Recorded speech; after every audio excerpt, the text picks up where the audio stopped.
The North Miami cop who shot an unarmed caregiver says he hit him accidentally. A police union official said the officer was trying to save that man's life but missed the intended target.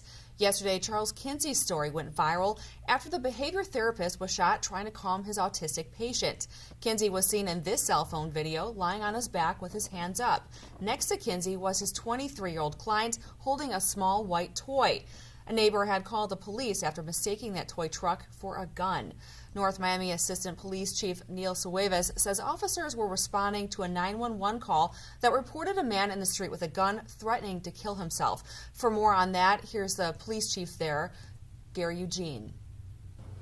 A 911 call was received about a man with a gun threatening to commit suicide, to kill himself. And our officers responding to the scene with that threat in mind. We have witnessed statements there was a gun. We had a 911 call with that same information. However, I want to make it clear there was no gun recovered. When police arrived at the scene, the autistic man didn't comply with orders and one officer fired, hitting Kinsey in the leg, but the bullets were actually meant for that patient. John Rivera is the president of the Police Benevolent Association in Dade County. He says the officer who fired actually thought Kinsey's life was in danger.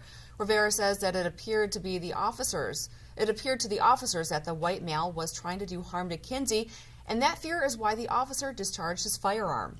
The unidentified officer is described as a 30-year-old Hispanic. He was placed on administrative leave pending the investigation.